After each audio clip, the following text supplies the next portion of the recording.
بسم اللہ الرحمن الرحیم۔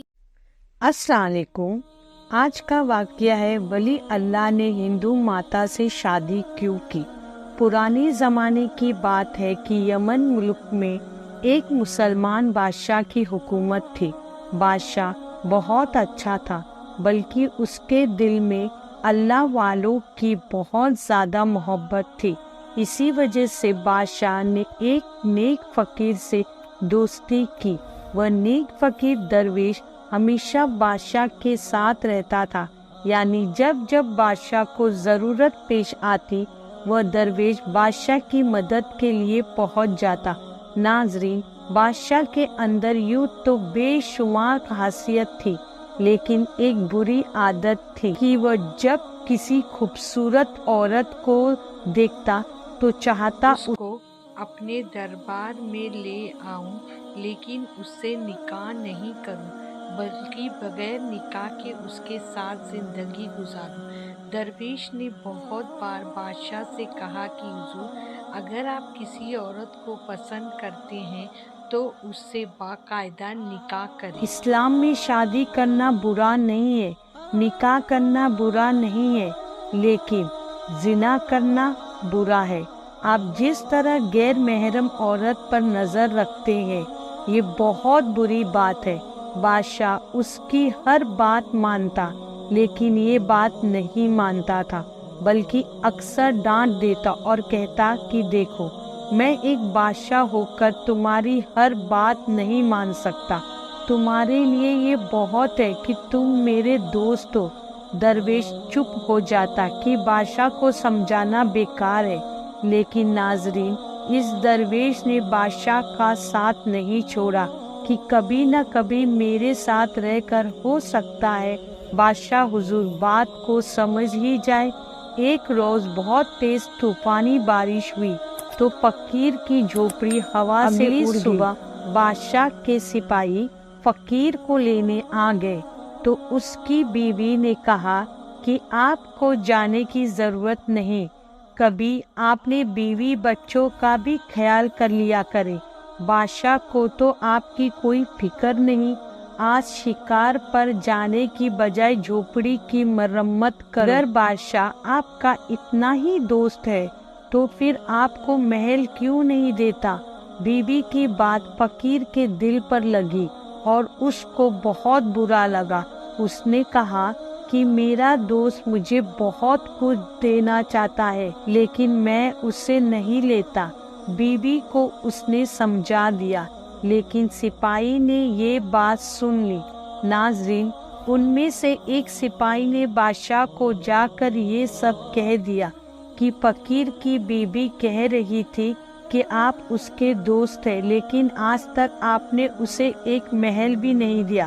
بادشاہ نے کہا، میرے دوست، میں تمہارے لیے محل اور تمہارے گھر والوں کے لیے عمدہ قیمتی سامان دینا چاہتا ہوں، یہاں تک کہ ہمارے محل میں جتنی کنیز اور غلام ہیں اتنی ہی تمہاری خدمت پر بھی مامور کروانا چاہتا ہوں، تم مجھے اجازت دے دو۔ فقیر نے کہا، ہرگز نہیں، ہرگز نہیں، آپ سے میں نے دوستی اسی لیے نہیں کی ہے کہ میں آپ سے محل لے لوں یا آپ کی دوستی کا فائدہ اٹھا لوں۔ میری بیوی ایسے ہی جذبات میں آ کر یہ بات کہہ گئی ہے، لیکن وہ میری بات سمجھ چکی ہے۔ رہی بات جھوپڑی کی، تو میں نے ایک جھوپڑی تعمیر کر لی ہے۔ اگلی روز بادشاہ اور فقیر دونوں شکار کے لیے نکلے تو فقیر نے گھوڑے پر سوار ہونے کی بجائے پہلے کی طرح پیدل چلنے پر اصرار کیا۔ جنگل پہنچنے کے بعد بادشاہ کو پیاس محسوس ہوئی تو درویش نے بادشاہ کو ایک جگہ روک کر انتظار کرنے کو کہا اور خود پانی کی تلاش میں چلا گیا۔ کافی دیر بعد اسے ایک تالاب نظر آیا۔ ناظرین، چونکہ اسے بھی پانی کی تلاش تھی اور پیاس بھی لگ رہی تھی تو اس نے سوچا، کیوں نہ میں پہلے پانی پی لوں، پھر بادشاہ کو یہاں پر بلا لاؤں گا۔ لیکن دوستی کا تقاضا ہے، وفاداری ضروری ہے۔ پہلے بادشاہ کو پیاس تھی۔ پانی پیتے پیتے فقیر رک گیا۔ ابھی وہ سوچ ہی رہا تھا کہ میں بادشاہ حضور کو یہاں پر بلا لیتا ہوں کہ اس کی نظر تالاب کے قریب ایک پتھر کی بت پر پڑی، لیکن ایسا لگ رہا تھا کہ وہ پتھر کا بت اصلی ہے۔ قریب گیا تو دیکھا ایک خوبصورت لڑکی کا وہ بت تھا، اتنا حسین، ایسا لگ رہا تھا کہ بس اس کے اندر جان آ جائے تو یہ چلنا شروع کر دے گی۔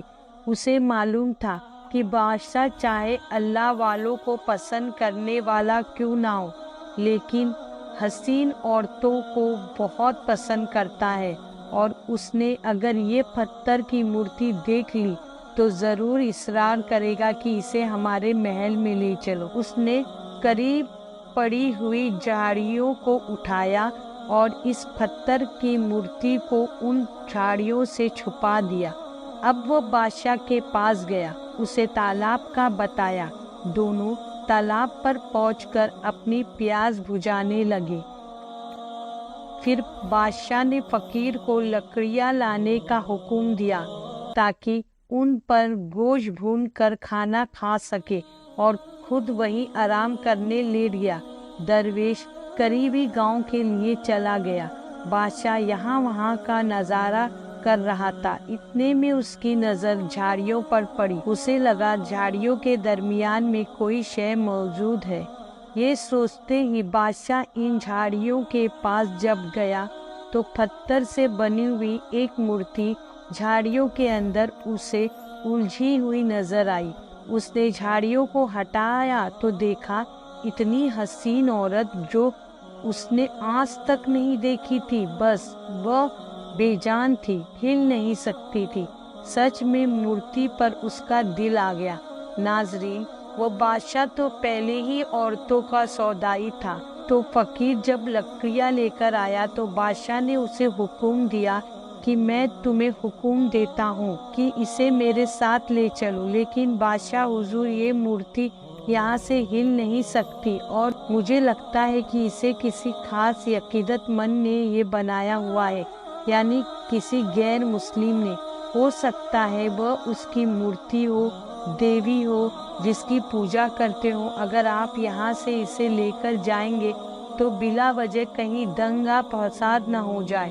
بادشاہ کا دل بہت تھا، لیکن اس درویش کی یہ بات ناگوار گزری۔ اس نے کہا، تم کون ہوتے ہو مجھے اس بات کی صلاح دینے والے کہ میں اس مورتی کو یہاں سے اٹھاؤں یا نہ اٹھاؤں؟ میں سلطنت کا بادشاہ ہوں۔ اب چاہے یہ مورتی کسی ہندو غیر مسلم کی ہو، مجھے یہ پسند آ چکی ہے اور مجھے اسے اپنے محل میں لے کر جانا ہے۔ درویش نے بہت سمجھایا، بادشاہ حضور آپ اسی طرح نہ کیجیے، کیونکہ ایسا کرنے سے لوگ آپ کے خلاف باتیں کر سکتے ہیں۔ سب آپ کی عزت کرتے ہیں، آپ نے کبھی کسی غریب کے ساتھ کوئی برا سلوک نہیں کیا، لیکن آج اس عورت کی وجہ سے، وہ بھی بے جان عورت کی وجہ سے، آپ میری دوستی پر انگلی اٹھا رہے ہیں۔ ناظرین، پہلے ان کی بیچ اللہ تھا، تبھی محبت تھی، اب آ چکی تھی ایک عورت کی وجہ سے دو دوستوں کے بیچ درار آ گئی۔ درویش تو اللہ والا ہی تھا، لیکن بادشاہ اس عورت کی وجہ سے اپنی دوستی کو قربان کر رہا تھا۔ اس نے کہا، آج سے میں تمہاری شکل نہیں دیکھنا چاہتا۔ بادشاہ نے اپنے اللہ والے دوست کے دل کو توڑ دیا اور کہا، یہاں سے تم جا سکتے ہو، میں تمہاری شکل بھی نہیں دیکھنا چاہتا، تم نے ہمارے حکم نہ مان کر بہت برا کیا ہے۔ درویش نے عزیزی سے کہا، بادشاہ حضور میں آپ کا خیر خواہ ہوں، آپ کا دوست ہوں، آپ کی بھلائی کے لیے کہہ رہا ہوں۔ اگر آپ نے اس مورتی کو ہاتھ لگایا تو میں نے سنا ہے کہ یہاں پر کوئی نہ کوئی آفت آ سکتی ہے۔ آپ کو نہیں پتا، آنے والی آفت کو میں محسوس کر رہا ہوں۔ باقی اللہ تعالیٰ ہر مصیبت کو دور کرنے والا ہے۔ آپ اللہ تعالیٰ کے حضور دعا کریں کہ وہ مصیبت ٹل جائے، ورنہ اگر آپ اس مصیبت میں پھنسے تو بہت مشکل ہو جائے گا آپ کا اس مصیبت سے نکلنا۔ ناظرین،